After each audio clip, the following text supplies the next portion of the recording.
we interrupt your regular episodes of lunacy for a touch of sense.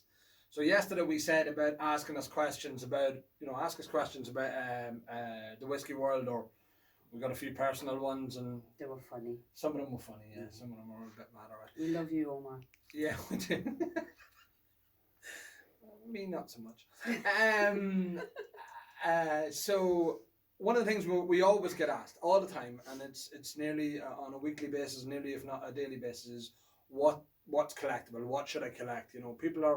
Some are new to the world of whiskey, some have been at it a while, and they're trying to sort of amalgamate their collections or trying to refine their collections a wee bit more, because probably the same as myself and a lot of you guys done the same. You'd sort of just buy, and then sort of go, well, am I going to concentrate on this collection, or am I going to concentrate on this collection, or where are we going to go with it?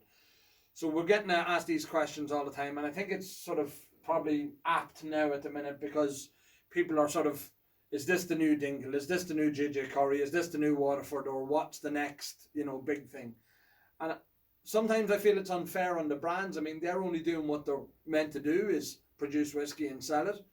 People are creating the hype, and people are going after it, and then it creates a demand. And people sometimes say to us about flippers, and sort of say, "Oh, what do you think about flippers?" Or flippers are the devil.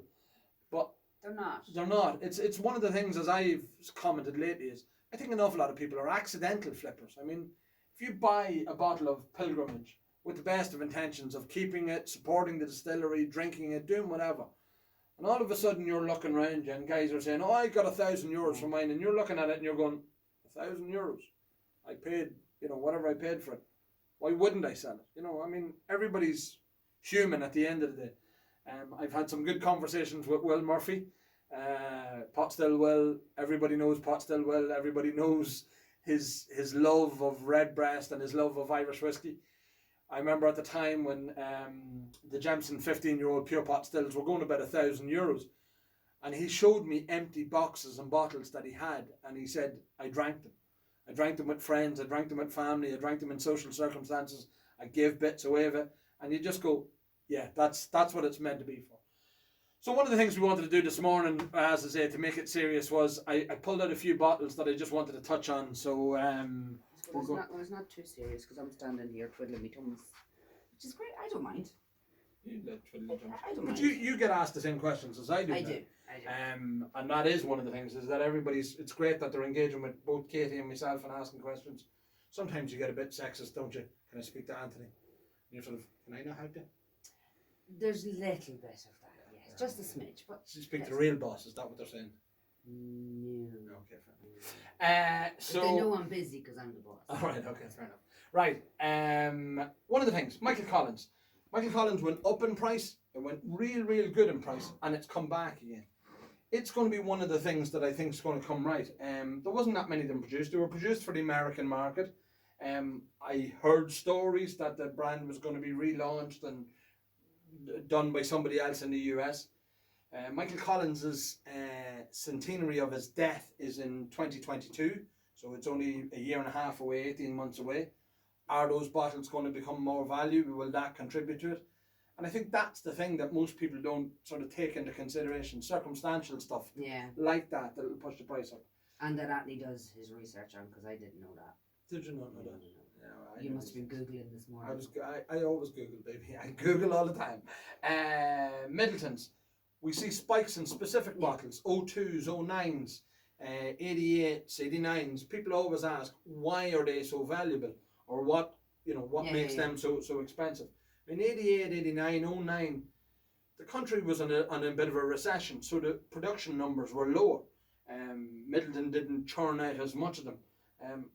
We always giggle here in the office about, the greatest misnomer known to man of Middleton, very rare.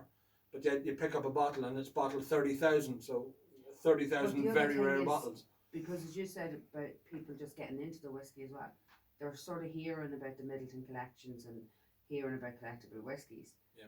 And as you said, the numbers were low in the years and they're getting harder to find. Yeah. So the new collectors are looking for them to fill slots, and that's what's pushing the price up. Absolutely, yeah.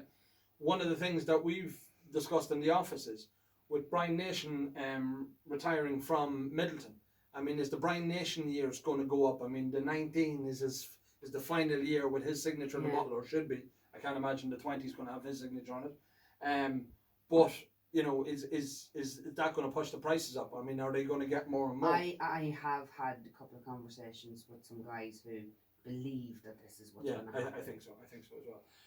One of the weird ones. Here's something I just wanted to point out. So Hibiki 12-year-old, that's currently I think at €450. It is, yes. The 15 and the 12 and the 17 go huge money for Hibiki. There's an 18-year-old Teeling. So an older whiskey. That one's finished in a Marsala cask. We all know the quality of aged Teelings. I mean, they're phenomenal whiskies. Yeah. Ex-Cooley or ex-Bushmills. They are huge whiskies, but yet they don't seem to get the recognition that they deserve. I mean, the 33-year-old Teeling, the 30-year-old Teeling, we sold one the previous month or 2 months ago for €1,500, which I think is nearly a shame. I mean, they're high-end, proper, limited numbers, very limited numbers in some cases, collectible whiskies. When Irish whiskey spreads to the world and the Asian market and the American market really start to engage in it, they're the bottles they're going to look for. Yes, they're going to be buying the new release market whiskies on the market, but these are the bottles they're going to look for. They're going to look for legacy bottles. They're going to look for collectible bottles. Greenough 18-year-old and Greenough 15-year-old nearly makes me cry when I see it on the website sometimes at the prices. I have a fair few of them myself. Yeah. It is one of the most phenomenal drinking grain whiskies there is. Yeah. How many of the 8-year-olds did we put away over the years? Oh my God, I think we drained Callan's dry. Yeah, absolutely. But again, we're just talking about the collectability of stuff. There's a Green Spot 10-year-old and the Green Spot 12-year-old, the ones that were done for Mitchell's, for the Bicentennial. I believe I've heard anecdotally that they couldn't nearly give them away originally when they first come out because nobody was sort of engaging with them and they weren't paying the price for them. Now people will pay whatever to get their hands on them. The same we have with the 25-year-old and the 26-year-old Middleton, the legacy bottles. I keep flippantly saying to people that I think they're cheap, and I really do think they're cheap. I mean, you know, if you were to try and buy a Macallan of that age and of that quality and that presentation, what would you pay? I'm not saying we're there yet, but at some stage we will be, and they are going to be the whiskies that everybody's going to be looking for. So look, it was just something, the questions that were coming in yesterday, and I thought, let's do a video about it, let's talk about them.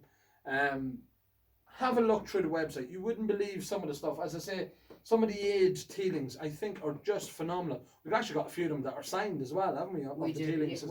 They're bottles that were from the distillery. You know where you can go and distillery exclusives. pour your own bottle out of the thingy.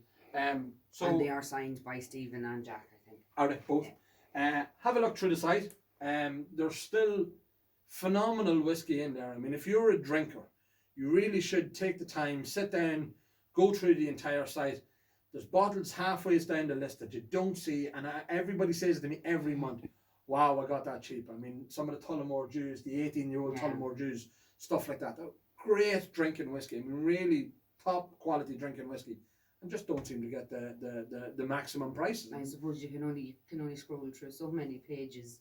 You know, when you want to see what everything's on, and like there's 975. Yeah, so there's a lot of pages to scroll through, and or do the categories. I actually that's how I work it. I do the categories. I was actually saying that to a guy because he was on about American stuff. Yeah.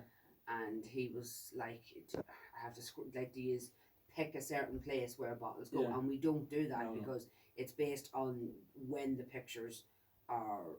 The bottles have their pictures taken. Not really. It's just on as we're lifting them as well. Yeah, but that's what I mean. Like you know, the photographer takes the pictures. So we the categories. The categories is a great thing. Great thing. You know, click on Irish, go into each distillery or each own brand. The newer brands that we haven't got their own category yet, they're all under Irish. Yeah. So just have a look through it. The American, go into each individual category. Japanese. I mean, there's not so many Japanese. Not so many huge Americans. Good few Scotch this month. Some great Macallans. Exclusives, travel retail exclusives like the boutique collection I'm looking at there and now. So have a look. Any more questions, do fire the questions into us on Instagram or message us on Messenger. We're more than happy to answer them. We've done an awful lot of them. Funny privately, or so. sensible, we don't mind. He prefers sensible Yeah, with information that he can Google. yeah. But I don't So- mind the funny because it makes me giggle. I presume we will return to normal broadcasting tomorrow, whereas I could be wearing anything. We try to make this sensible. Yeah. Yeah. Okay. So anyhow. See you tomorrow. Bye.